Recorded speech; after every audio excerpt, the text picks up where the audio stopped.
오늘 하나님 말씀은 구약 성경 시편 제100편의 말씀입니다. 시편 제100편 1절부터 5절에 있는 말씀까지입니다. 제가 봉독해 드립니다. 온 땅이여 여호와께 즐거운 찬송을 부를지어다. 기쁨으로 여호와를 섬기며 노래하면서 그의 앞에 나아갈지어다. 여호와가 우리 하나님이신 줄 너희는 알지어다. 그는 우리를 지으시니요 우리는 그의 것이니 그의 백성이요 그의 기르시는 양이로다. 감사함으로 그의 문에 들어가며 찬송함으로 그의 궁정에 들어가서 그에게 감사하며 그의 이름을 송축할지어다. 여호와는 선하시니 그의 인자하심이 영원하고 그의 성실하심이 대대에 이르리로다. 아멘. 사랑과 축복의 메시지 나눕니다. 사랑과 축복합니다. 네, 사랑과 축복합니다. 감사합니다. 오늘은 구약성경 시편 100편 1절로 5절에 있는 말씀을 중심해서 감사할 줄 아는 믿음이라는 제목으로 말씀을 선포하고자 합니다. 여러분, 헬라의 철학자 아리스토텔레스는 말하기를 행복은 감사하는 사람의 것이다 라는 말을 했습니다. 그리고 또한 인도의 시성 타고르 역시도 말하기를 감사의 분량이 곧 행복의 분량이다 이런 말했습니다. 즉 스스로가 감사하는 만큼 행복해질 수 있다는 그런 의미입니다. 뿐만 아니라 필헬름 웰러라는 사람 말하기를 가장 행복한 사람들은 가장 많이 소유한 사람들이 아니라 가장 많이 감사하는 사람들이다 이런 말을 했습니다. 그렇습니다. 여러분, 감사는 마치 행복의 문을 여는 열쇠와도 같다는 것입니다. 그래서 유대인들의 지혜사라고 말하는 탈무드에 보면은 또 이런 말이 있습니다. 이 세상에서 제일 지혜로운 사람은 어떤 경우에 처해도 배움의 자세를 갖는 사람이며 이 세상에서 제일 강한 사람은 자신과의 싸움에서 이기는 사람이다. 그리고 이 세상에서 가장 행복한 사람은 지금 이 모습 이대로를 감사하며 사는 사람이다. 여러분 동감하십니까? 그렇습니다. 여러분 분명한 사실은 우리가 감사하는 만큼 우리의 삶이 행복해질 수 있다는 거죠. 말을 바꾸자면 우리의 삶이 늘 불평과 언짢음으로 살면 그런 표정 속에 그런 모습 속에 행복은 오히려 떠나게 될 것입니다.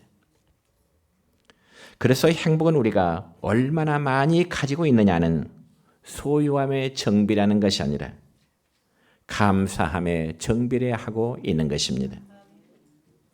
그러니까 행복은 감사하는 사람들에게 흘러 들어가는 것이고 또한 물질도 감사하는 사람에게 흘러 들어가게 될 줄 믿습니다.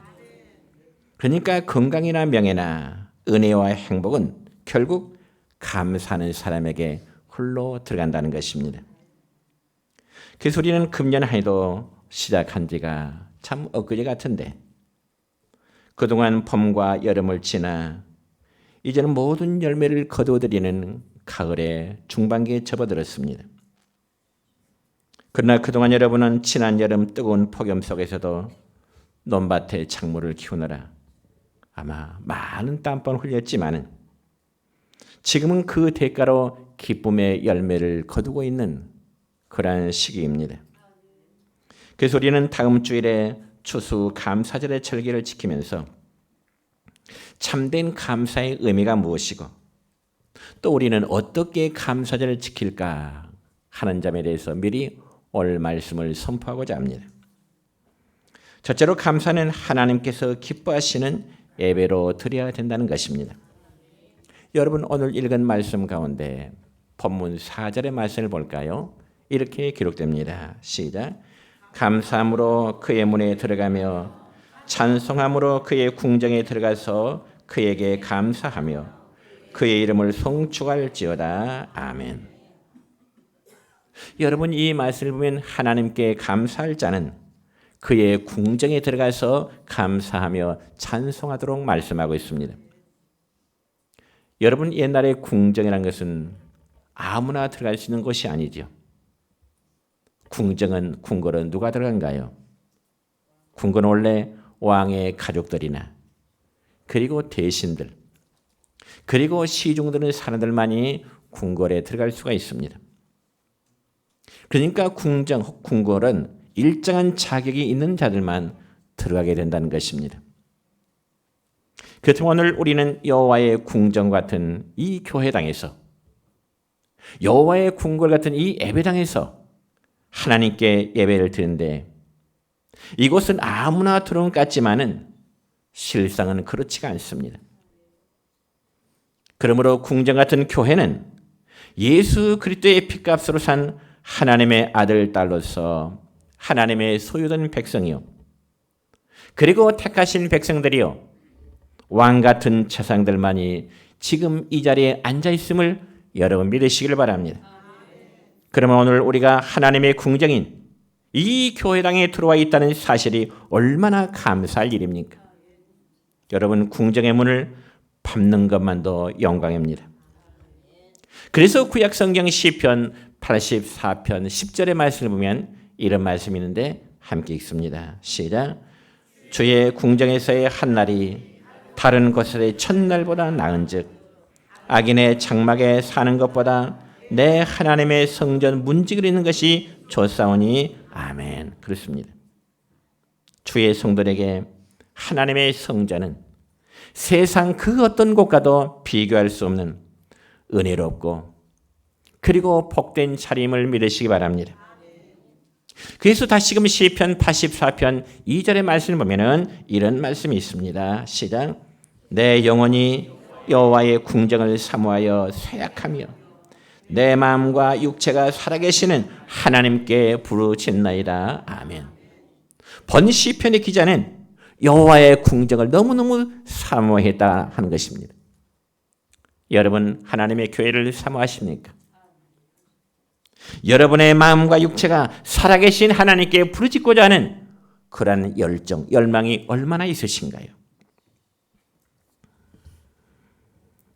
오늘 본문 말씀에 보면 하나님은 말씀하시기를 감사와 찬송함으로 너희들이 여호와의 궁정에 들어와라.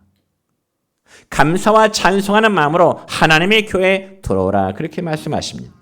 그러니까 억지로 마지못해서 형식적으로 교회당에 나오는 것이 아니라 즐겁고 기쁘고 감사한 마음으로 나와야 하나님께 예배를 드릴 때 하나님은 영광을 받으시고요, 하나님은 기뻐하시게 되는 것입니다.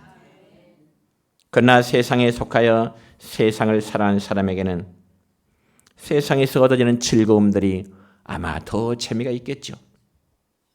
여러분, 실제로 세상에 속한 사람들이 즐기는 곳 얼마나 많이 있겠습니까? 술집이 있겠죠. 많은 사람들이 모여서 교제하는 카페가 있겠죠. 등등.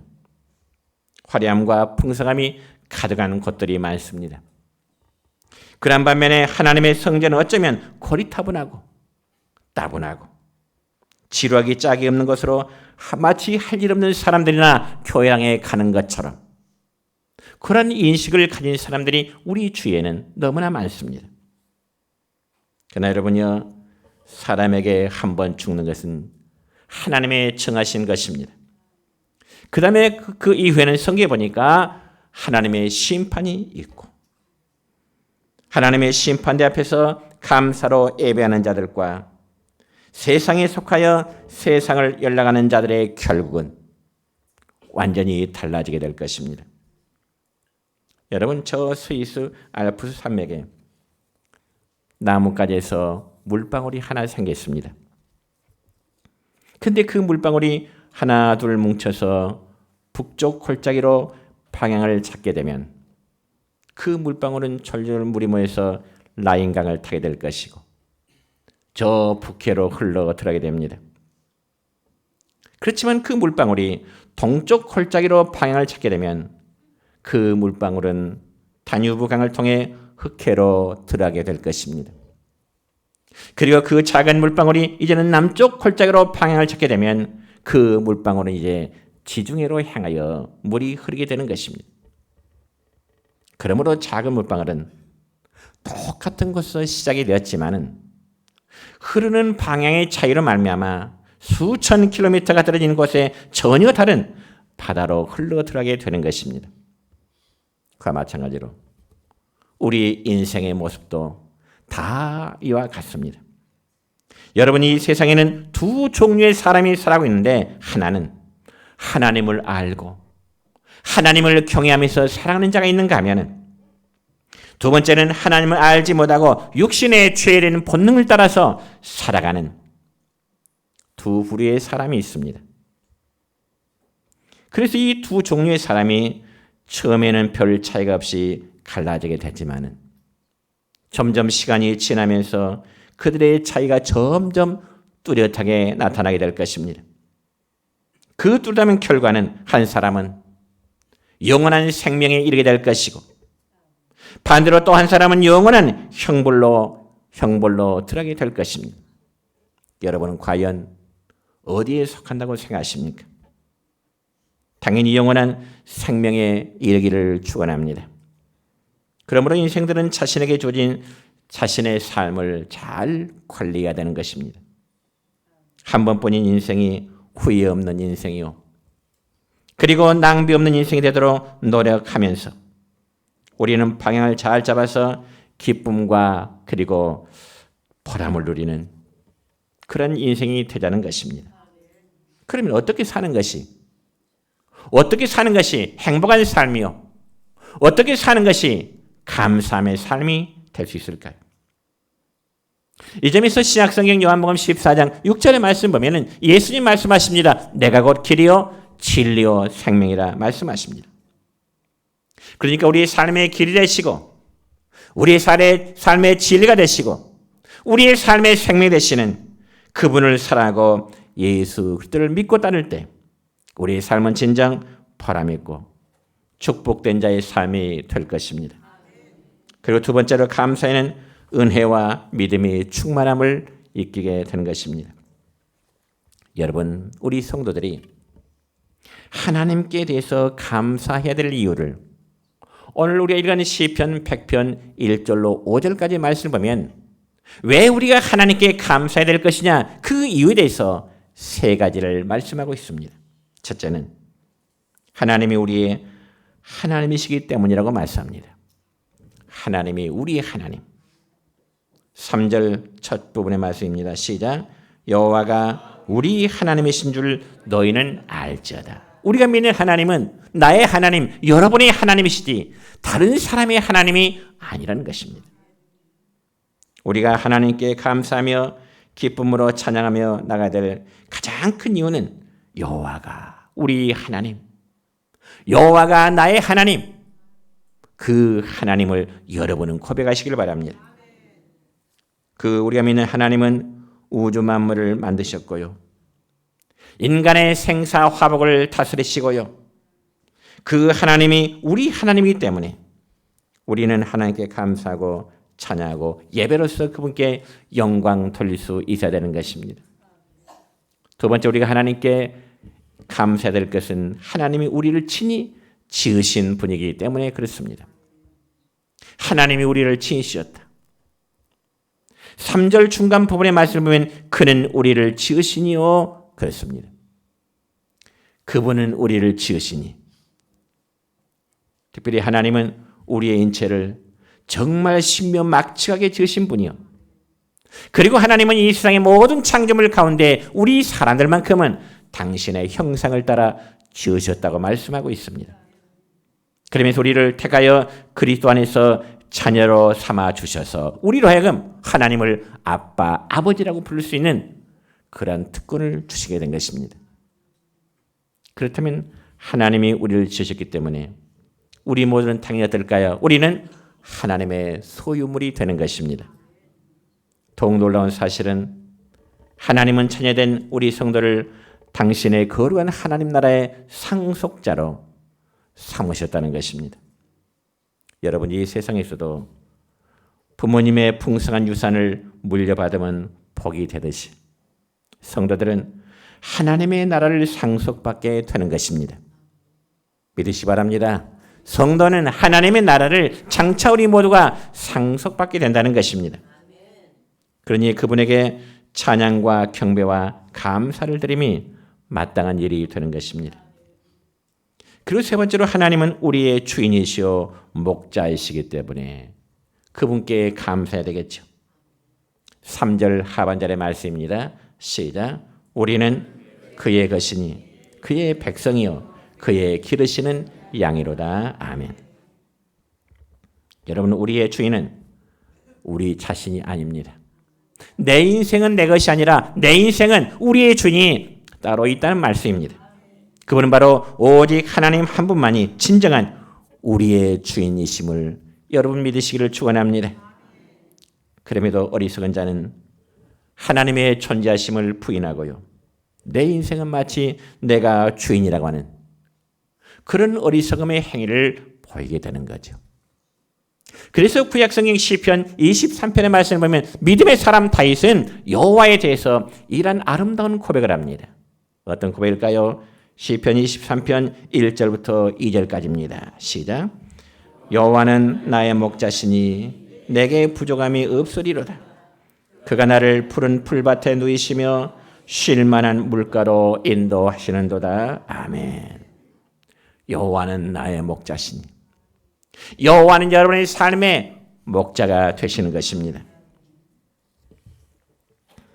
우리의 주인이신 하나님께서는 우리의 선한 목자가 되셔서 우리를 푸른 풀밭으로 그리고 다윗의 고백처럼 쉴 만한 물가로 인도하시고 지켜주시고 보호하신 분이신 것입니다. 그래서 이러한 하나님의 사랑과 은혜에 감사하는 자가 되면 삶의 개인의 믿음과 은혜가 더욱 충만하게 될 것입니다. 여러분, 대표적인 애완동물 가운데 집에서 기르는 강아지, 또 고양이가 있죠. 그런데 이 고양이와 강아지는 기억장치가 좀 반대로 돼 있대요. 고양이와 그리고 강아지는 이 머리의 기억장치가 좀 이상한데 그 차이가 뭐냐면은 강아지는요. 주인이 10가지를 잘못하고 한 가지만 잘해주면 그 한 가지 잘린 것 때문에 절절절절 따른다는 거예요. 강아지는. 근데 반면 고양이는 어떨까요?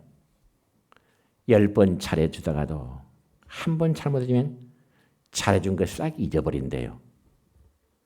그리고 주인이 자기 잘못해준 것 때문에 토라져서 주인을 잘 따르지 않는다네요.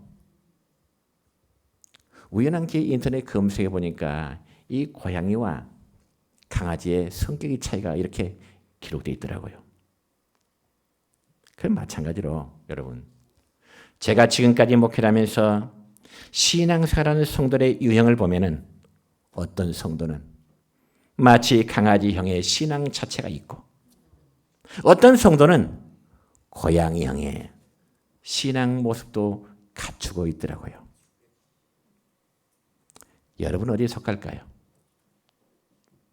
그래서 고양이형의 신앙 자세는 하나님이 10가지 복을 주시다가도 한 가지 조금만 고난을 허락하시면 그것 때문에 불평하고 살겠느니 못 살겠느니 신앙생활을 하느니 안 하느니 그다음 말을 어떻게 표현해야 될까요? 교회 생활도 마찬가지입니다.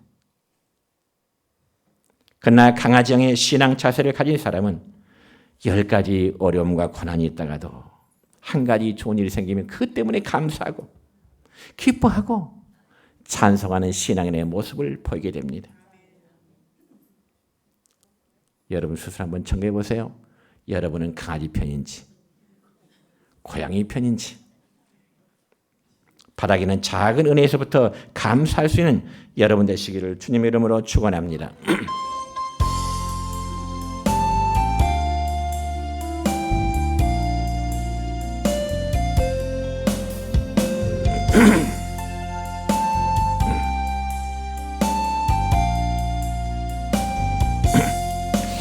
여호와 나의 목자 내게 부족 없네.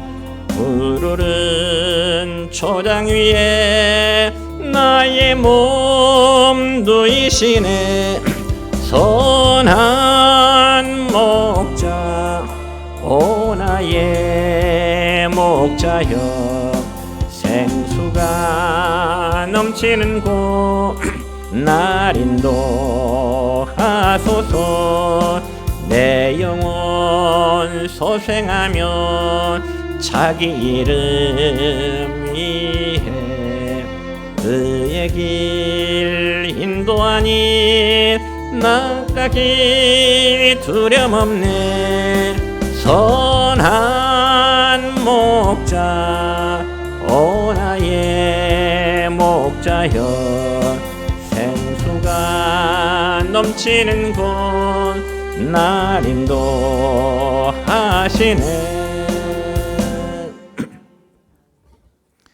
여러분 신약성경 골로새서 3장 15절부터 17절까지의 말씀을 보면은 각 절마다 감사라는 단어가 있어서 3번 감사라는 단어가 반복됩니다. 그래서 15절에 보면 너희는 평강을 위하여 한 몸으로 부르심을 받았나니 너희는 또한 감사하는 자가 되라. 16절 다 같이 시와 찬송과 신령한 노래를 부르며 감사하는 마음으로 하나님을 찬양하고 17절 또 무엇을 말이나 일이나 다 주 예수의 이름으로 하고 그를 힘입어 하나님 아버지께 감사하라. 아멘. 그러므로 이처럼 늘 감사하게 되면 은혜로 아는 믿음이 생겨나게 될 것입니다. 그래서 감사를 넘치게 하면 자족하는 마음을 갖게 되고요. 은혜가 은혜로 우리에게 감격적으로 다가오게 됨을 여러분 믿으시기 바랍니다. 그러면 우리가 어떨 때 감사해야 될까요? 어떨 때? 4가지의 감사 조건 속에 감사할 수 있기를 바랍니다. 한번 따라서 할까요? 그러니까 감사, 그럼에도 감사, 그럴수록 감사, 그것까지 감사. 오늘 설교 내용 다 잊어도 이 4가지 조건 한번 기억했으면 좋겠습니다. 다시 한번 합시다. 그러니까 감사, 그럼에도 감사, 그럴수록 감사, 그것까지 감사. 이런 감사가 여러분의 입술로 고백하시기를 축원합니다. 또한 감사하는 자에게는 은혜 체험을 통해서 구원의 확신을 느끼게 되는 것입니다. 여러분 신약성경 누가복음 17장의 말씀을 보면 10명의 나병 환자가 예수님을 통해서 고침을 받게 되는 그런 사건이 있습니다. 한 번은 예수님께서 제자들과 함께 예루살렘으로 가시는 도중에 사마리아 지역의 어느 동네에 잠깐 들어가시게 됩니다. 그런데 그 동네는 나병 환자, 옛날 표현하자면 문둥병자 10명이 있게 된 거죠.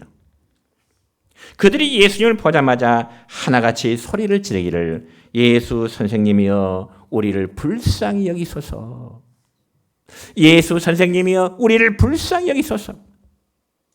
여러분 나병 환자들이 부르는 우리를 불쌍히 여겨달라는 말은 고침받기를 원한다는 그런 의미입니다. 아마 그들은 예수님이 여러 곳에서 병든 자를 고치시고 또한 귀신 들린 자를 쫓아낸다는 소문을 아마 들었던 것 같습니다.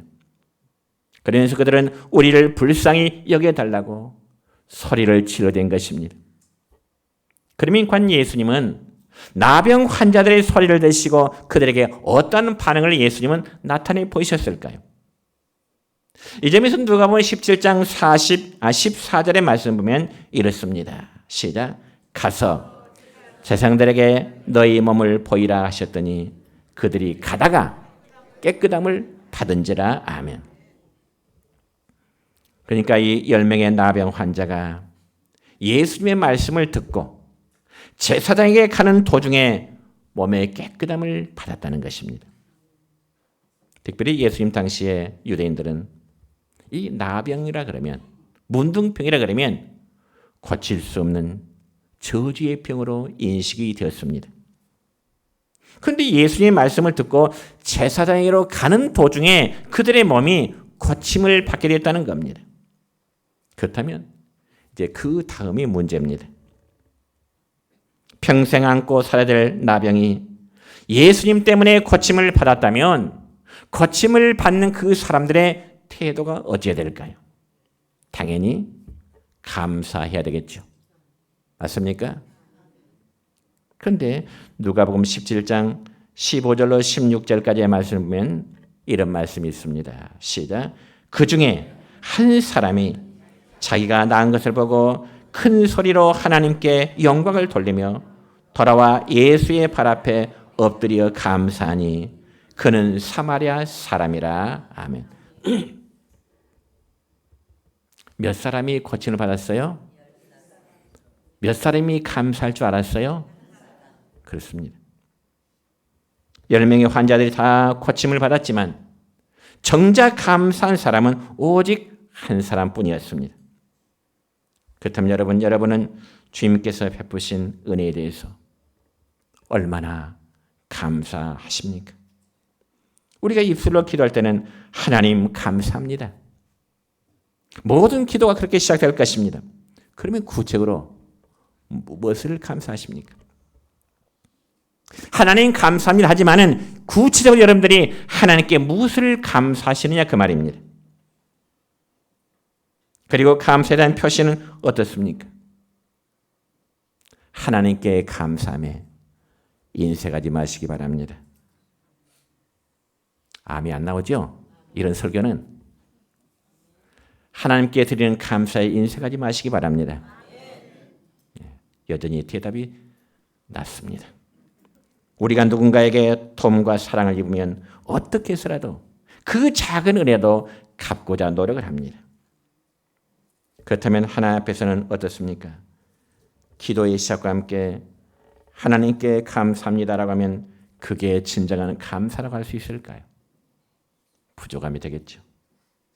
여러분, 하나님의 사랑이 우리에게 임할 때는요, 당신의 아들이신 예수 그리스도의 죽음을 통해서 하나님의 사랑이 저와 우리 모두에게 임했던 것입니다. 그렇다면 이 사랑과 은혜를 깨달은 성도란 마땅히 감사의 표현을 할 수 있기를 축원합니다. 마지막 세 번째로 감사는 평강 가운데서 모든 환난을 이기게 하신다고 말씀하십니다. 골로새 3장 15절의 말씀 볼까요? 이렇습니다. 시작. 그리스도의 평강이 너희 마음을 주장하게 하라. 너희는 평강을 위하여 한 몸으로 부르심을 입었나니 너희는 또한 감사하는 자가 되라. 여러분, 이 말씀을 보면 평강이라는 단어가 2번 나오네요. 이 평강이라는 단어는 헬라어로 에이레나라고 하는데 이 원래 뜻은 평화, 또 평안 혹은 화목. 그래서 이 평안을 또 다른 말로 우리는 샬롬 같은 뜻입니다. 평안이나 평화나 화목이나 다 똑같은 단어입니다. 샬롬. 그러므로 하나님께서는 감사하는 성들에게 이처럼 평강의 복을 주신다는 거죠. 여러분, 우리가 이 세상에 살아가면서 느끼게 되는 것은 믿음으로 얻게 되는 삶의 평안보다 더 큰 복이 어디 있을까요? 경제적으로는 풍요롭지만은 마음의 평안이 없다면 행복할 수 있을까요? 경제적으로 풍요롭지만은 우리의 건강이 따르지 않는다면 행복할 수 있을까요? 세상 모든 사람들이 불안할 만한 높은 위치에 있지만 평안이 없다면 역시 행복할 수는 없는 것입니다. 그렇지만 우리 주님께서는 마태복음 5장에서 어떤 것이 참된 행복이냐 팔복에서 말씀하시면서 화평하게 하는 자는 복이 있다. 내 자신과 남을 위해서 화평 평안을 주는 자가 복이 있다고 말씀하십니다. 그리고 사도 바울은 성도들에게 화목하게 하는 직분을 주셨다고 또 말씀하죠. 그러므로 이처럼 감사하는 자에게는 평강의 은혜 주심을 여러분 믿으시길 바랍니다. 여러분, 감사는 아무리 큰 환난이라도 고난이라도 이기게 할 수 있고 그런 중에서도 행복함을 누리게 되는 것입니다. 그리고 예수님을 인격적으로 만나 하나님의 자녀로 살아가는 사람은 기뻐하고 그리고 감사함으로 우리 삶이 바뀌어지게 될 것입니다. 이 변화가 실제 우리의 삶 속에서 구원받은 증거요. 그리고 열매라고 말할 수 있습니다. 그래서 주님을 만나면 불평하던 자가 변하여 감사하는 자가 될 것이고요. 원망하는 자가 변하여 감사함으로 하나님께 아뢰는 기도자가 될 것입니다. 미움과 다툼의 사람이 변해서 용서와 화해의 사람이 되어질 것입니다. 그래서 마지막으로 고린도후서 5장 17절의 말씀을 보면 이런 말씀이 있습니다. 시작. 그런 적 누구든지 그리스도 안에 있으면 새로운 피조물이라. 이전 것은 지나갔으니 보라 새 것이 되었도다. 아멘. 예수님께서는 저와 여러분이 어떤 이론이나 그리고 교리로만 구원받는 것을 원치 않으십니다. 오히려 예수님 믿고 용서받고 거듭나 구원받은 자의 삶을 우리의 현실 속에서 나타내야 되는 겁니다. 구원받은 성도일수록 감사의 생활, 그리고 평안을 나누는 생활, 그러기 위해서는 매사에 감사하며 표현을 하시기 바랍니다. 이제 말씀했습니다. 우리 모두 복된 하늘의 신령한 선물들을 받아 누리며 평강 가운데 행복한 성도들 되시길 우리 주님의 이름으로 축원합니다.